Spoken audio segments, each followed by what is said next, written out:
Welcome to Idle Red Hands Weekly. I'm Jeremy. I'm Chris. And I'm Jamie. And what is Idle Red Hands Weekly? It's a set of ideas and practices regarding the metaphysical relationship between the mind and body, created by science fiction writer L. Ron Hubbard. Or it's a gaming podcast, one or the other. The only reference I have to L. Ron Hubbard is Battlefield Earth. All right. That's actually the definition of Dianetics. Yeah. My only connection is, the group of people that shall remain nameless. Yes. Yeah, maybe that's not a safe thing to mention at the top of a podcast. We're going to get a lot of new followers that are going to be watching our every move. So what have you guys been up to? Gaming-wise, anything new and exciting? Well, last week was Session 0 of John Cutter of Mars. Yes. Gaming-wise, my Patreon got the first goal. Nice. So I'm working on the second one now. And I realized last time I didn't kind of plug it enough, where it's, Fantastic Fate Resources. You need the Patreon stuff in front of it. Okay, patreon.com/Fantastic Fate Resources. Yeah. So, and updated to, or will be updating to a new blog, ad-free blog site with custom domain, because that was the first. Oh, great. Awesome. Oh, that's very cool. Nice. Yeah, and we'll put a link in the description for that, so people take a look at that if you're playing some Fate. And how about you, Jamie? Any? Oh, geez. Not a lot of gaming news. A lot of packing and selling and sorting and stuff. Did you have to sell any games? No, actually, I'm keeping them all. Good. That's great. Just therapeutic Borderlands at night. Nice. Looting and shooting. All right. So we've got tomorrow night our series finale of Monster Hearts 2. Yeah. That's going to be a big one to say goodbye to. It's been running for quite a while. So what are you guys' thoughts about the end of this? Oh, well, it's definitely not going to be a massive blood orgy, because that was the penultimate session. Maybe it's just going to be like a season repeat or an episode repeat, because we did that last time. Yeah. Right. Yeah. No, it can't be a blood orgy. Now it has to be. Yeah, we got to move into viscera or something. It's a good group, so I hope we can stay connected doing something, because it's really fun to play together. Yeah, I'd be down. Good stuff. Absolutely. I keep nodding, which makes excellent audio. We'll just put a bell on your head. Oh my God, that'd be worse. I've been working on that thing in front of you, the John Carter player reference. Right. So kind of to get all the rules in one place. The book is a little fragile. The pages are thin, and it opens horizontally. It's a horizontal layout, so it's not fun to page through. So we wanted to kind of put all the important information in one place, and especially for players. And because a lot of people haven't played any 2D20, it's kind of a new thing, and it's even more refined from the original version they did for Mutant Chronicles and those things. So yes, I thought it would be handy, and it looks like it's going to be about 4 pages. Well, yeah, the layout, the book is very nice. Landscape, it just had a nice to page through, but to give a sense, it's almost like magazine paper. Yeah, I can see how that would level of pull thinness. Out, if you turn the page wrong, and you're going to crimp a page real easily. Right. Yeah, it'd be very easy if you turned it from too far inside the page just to tear up. Oh, I didn't think about that. Yeah. And I wonder if they did that because they did a slipcase design. So the slip is a vertical slipcase. The books are horizontal, but maybe because of the slipcase, they had a limitation about how thick the actual volumes can be, and they put 2 volumes in there, and it's too thin to really be functional. It's a beautiful book. It's beautifully laid out. There's some nice art, but as far as functionality, it's not very useful as a one of those heavy resources that you flip over. And in terms of layout too, stuff was a little bit all over the place. So having it kind of right there in front of the player, and I noticed that too. Yeah, I noticed that some difficulty with layouts, and also when I was putting together the reference, how carefully you have to word rules. That's why some core books are so miserable to read, because they're like, why did they say it like that? Because you can't misunderstand. You have to word it in a precise way that there's no mistake what that means. So I had a few when I was trying to paraphrase and condense things down. I was like, I just made that completely confusing. Right. So I had to elaborate on some things to make sure that it can't be misread. Yeah, I've made a couple similar things now. Yeah, if you're trying to put together like a player reference, then you do have to. You're looking for what you can cut to fit stuff onto as small a space as possible, but to keep rule clarity, sometimes there's not a lot you can cut. You're right. Right. Yeah, and I tried to use the exact same wording or vocabulary from the rule book, so it's like if it's not comprehensible, that's not my fault. Right.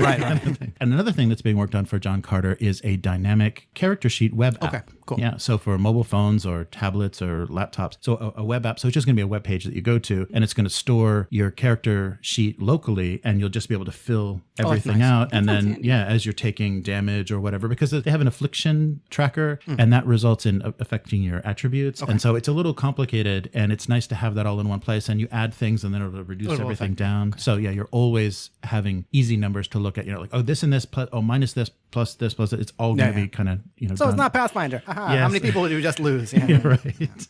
That should be good because the system itself is already pretty easy to use, and this will make that the character sheet will make it very playable. Between a reference and the character sheet, you should be able to get right into the game. Cool. So that should be good. Coming up this week, Monday, anybody that's interested, anybody that wants to contribute, we're going to watch the last episode of Game of Thrones here and then stream a discussion of it. And already I think we're in two camps because Lyle is all prequel trilogy, Last Jedi loving this nonsense, and I am disgusted by the incompetence of the writing. Yeah, there was actually a quote when I was listening to a bunch of people talking about TV writing and writing series. One of the knothead writers from the show actually said, thematic. People aren't interested in my ideas about power. That's something that goes on an 8th grade term paper.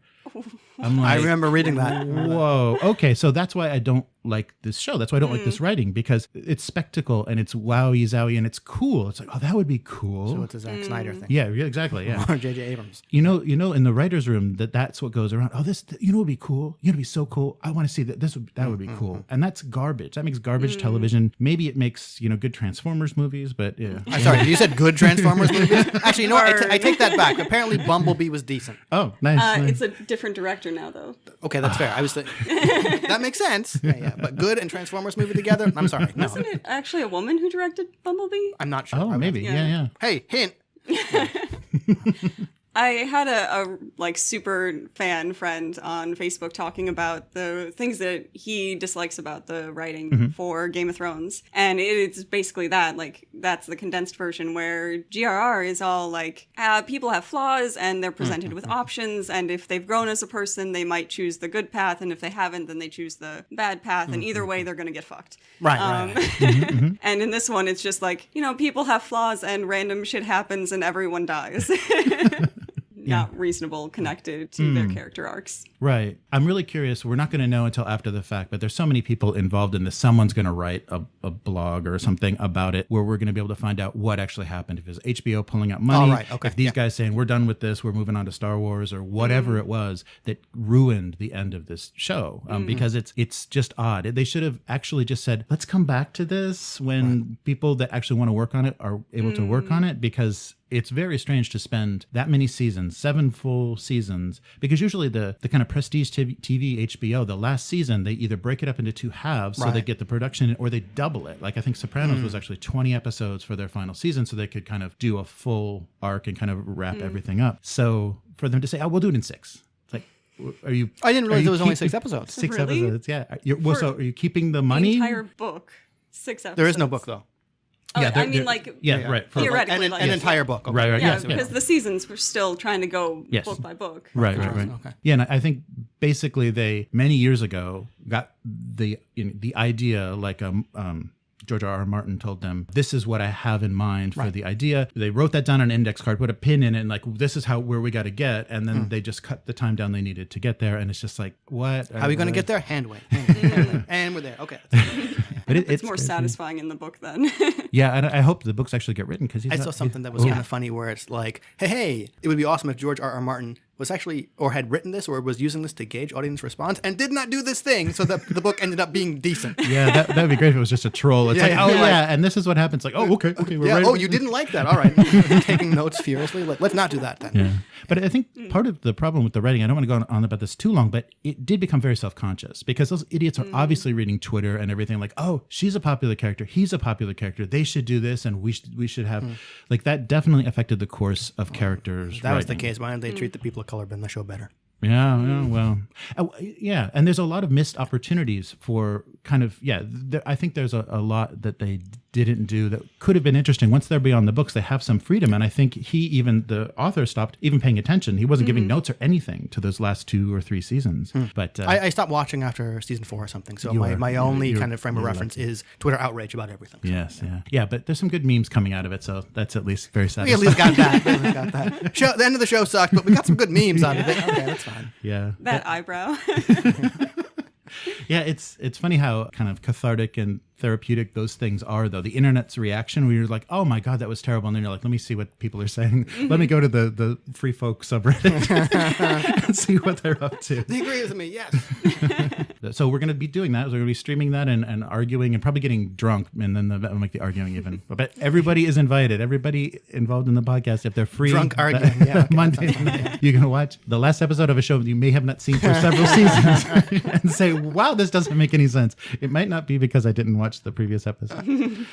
Any topics? There was something that you wanted to talk about as far as... I guess kind of segue of internet outrage. Magic is another thing that I've not kept up with since like the Ravnica block before I came to Japan.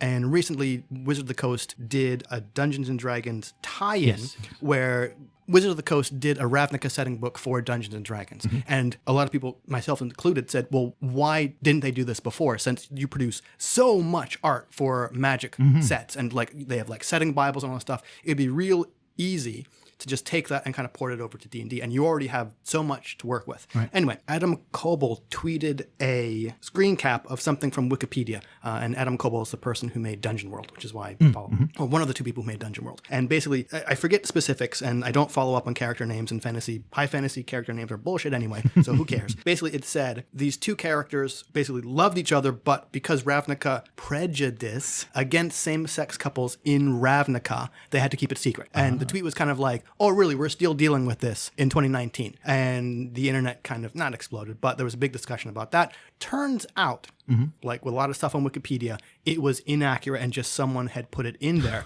And two things came out of this. One, a WotC Wizard of the Coast staff writer actually came out and said that sort of thing in homophobia is not existent on any of the planes of Magic setting.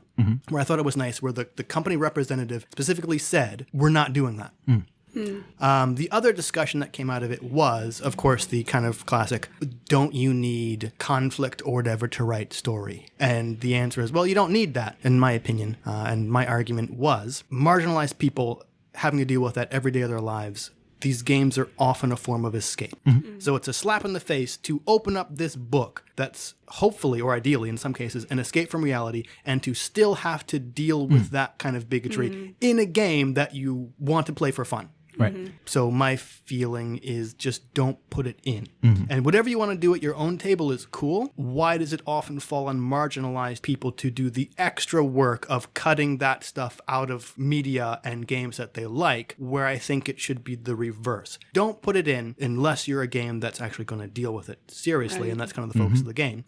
And if home groups want to then add it in, fine. Right. That makes a lot of sense, and it is a little bit odd that they're offering, well, would you like to play as an oppressed gay couple? You cis white, well, it's a very funny thing to kind of offer as like, oh, wouldn't this be fun? Wouldn't this be fun to do? And yeah, I can see your point. Like, I absolutely get it. Like, sometimes that would be interesting to play. And like some settings, especially, well, I want to say especially historical ones, but like, okay, some settings you're going to deal with bigotry or, in any form. And that's kind of the point of the game. And games can be a real safe space to explore that kind of thing. Right. But if you're doing just like high fantasy and stuff like that, that's supposed to be like kind of pure escapism. Why? And don't. To go on that gift, it's like, why? And don't. Yeah. But I thought it was, again, I kind of thought it was nice that there was actually kind of a quasi-official response rather than kind of the classic either ignoring it or just kind of not commenting at all. Yeah, I guess a little bit of a segue. There's a Kickstarter that's just finishing up. I think they've got like 4 days left. And it's something that you probably know about, the Fate Cthulhu. Oh, yeah, I've backed that. Yeah. Yes. And so that'd be a good, I thought that would be a good thing to bring up. And we brought it up a couple weeks ago with Lyle, and he was saying that there was kind of an effort to explain that they're going to handle mental health issues differently. No? In the fact that they're not doing it. That it's going to be excluded, the idea of like insanity and mental health issues. And I argued a little bit about that, saying that's part of the setting. Like, how are you a fanatic cultist if you're not don't have a screw loose? I'll fight you on that. So that's good. H.P. Lovecraft Call of Cthulhu games. Right. I mean, sanity is a big mechanic on that because, hey, surprise, protagonists and that often just go crazy. And so, yeah, why not build it into the game? What I'm going to fight you on is this isn't, or Fate of Cthulhu isn't exactly Call of Cthulhu. It's Terminator meets Call of Cthulhu, where the protagonists you play are from a future timeline where the Elder Gods have awoken, and you have somehow traveled back in time to prevent that from happening. So you are playing Terminators in kind of a Call of Cthulhu setting, where instead of this descent into insanity, you have a corruption track, which is kind of like the using the enemy's weapons against them, where like, I mean, you may grow like tentacle arms or all this stuff or have all these powers, and eventually you're going to succumb to all that. And someone on your own team is going to have to probably put a bullet through your head. So there are elements of that, but it's very much you're not going crazy because we're more sensitive about that in this day and age than we were previously. Well, it also makes sense in that kind of situation. If you come from a timeline where it's already happened, you're living with the Elder Gods, like, it kind of loses some. You can get used to a lot of shit. I'm sure you can. That's what I'm saying. Once you're a Terminator who's gone back in time to fight the Elder Gods, like, you're pretty hard to shock. Yes, seen it. Been there, done that, got the tentacles. See, look, you just look. That's good. Well, I'm glad you had that perspective, because when we were talking about it, my initial reaction is if you've got a problem with, Lovecraft's racism or how he treats mental illness or whatever, then Cthulhu's off the table. It's not a setting anymore. I'll fight you there too. Why? Wait. I'm drawing a blank on I'm drawing a blank on the name of the game. But there is kind of an indie game Lovecraftian horror that is specifically kind of from POC and marginalized views, where they have specifically addressed the whole racism thing and saying, we're not doing that, but here's how you can still tell those types of stories. And I'll have to find the name to put it in the show notes. Yeah, please. Yeah, I'd be really interested in that, because my problem is if you're going to criticize an author and say, he's a bad guy, then his stuff is off the table. We're done. There's no more cosmic horror because it came from a corrupted point of view. But people will still, Cthulhu sells, and Cthulhu's a very attractive setting. So, we're not going to give that up, but we're going to advertise with big stickers how we've changed this and how we don't believe in this, but we still want to make money off of it. And so, especially it being kind of public domain and so many people doing Cthulhu dice and Cthulhu whatever, anything to get attention. I have a problem with, if you really have a problem with the creation of this and the person, the ideology behind it or whatever, then be done with it. But I think it's kind of a form of resistance to take media that you enjoy in some regards, but have serious issues with other parts of it, and sort of reshape it and make it better, more interesting, more compelling, less problematic in particular ways. Right. And like fanfic does that a heck of a lot. Yeah, that's true. Yeah. We are in that era where people are kind of just, and even down to very granular levels where it's like, I don't want to deal with cancer because my so these those sorts of things. Overall it's almost become co-opted so that it is an advertising, it's something that people use for advertising. I can see how if it was just like a cash thing, we're like, well, we really want the money that recognition from Cthulhu brings, and we're going to do good Cthulhu. Cthulhu, and not really later interrogate Godzilla. it. Yeah, if it's just like some big company who's like slapping a Cthulhu on it to make money, then that's different. But But like the thing Chris was talking about, that seems like a really cool way of transforming the original, making other stories. Yeah, and I absolutely agree with you where there's kind of two routes you could go. One, you're right, don't touch it if you're not going to kind of deal with the negative aspects of whatever media or IP you're taking over. The other one is what Jamie says, and basically give it the middle finger and say, okay, we know these things exist. They don't fly in 2019. So here's how we have changed it. And here how we've kind of still kept true to the original, but all that negative stuff is just gone. Yeah. You kind of have to be more critical of the media you like than other stuff. And as kind of similar, as big a fan of Conan and stuff as I am, okay, not H.P. Lovecraft level, because dude was racist even by standards of his time. Right. But like Robert E. Howard, still some of his descriptions, you're like, oof, really? Yeah, right. So yeah. Yeah, so we'll put the link to the RPG you're talking about, because I think that's an interesting thing for people to take a look at. And and people do have different problems with different things, so it's always constantly going to be a battle. And that's why it's nice to have a gaming group where people have a similar perspective and kind of have agreed on what's good and what's not and what we're going to deal with. And that's a nice place to be. I also think it kind of speaks to the number of different designers and stuff, where it's like everyone's going to have different perspectives, and so you're going to but you may end up with a bunch of different versions of whatever kind of general IP you're dealing with, where it's like, okay, well, here's our take on Cthulhu, and which is different from someone else's, for example. Yeah. One more Kickstarter thing. We were looking forward to Tomb Guardians. They were going to do their Amazon. Speaking of problematic material, yeah, I can just imagine what that looks like. No, they're actually the design is actually really nice. It's very kind of ancient Greek looking. Yeah, it's a nice design. Are they all minus one boob? No, they're well armored. Oh, okay. There's not a lot of toplessness, but they're delaying that because they're actually working on their. I guess it's the Dragon Lock technology. So I'm not sure if that's magnetic resin, but they're doing 3D dungeon tiles that are going to be part of this setting, and they look gorgeous. So those are coming out sometime. So we'll talk more about that when that comes out. And the Amazons are on hold. That's about it for this week. So if people want to get a hold of you, what's the best way? Always on Twitter at HiveMind, spelled with Y's. HYVEMYND.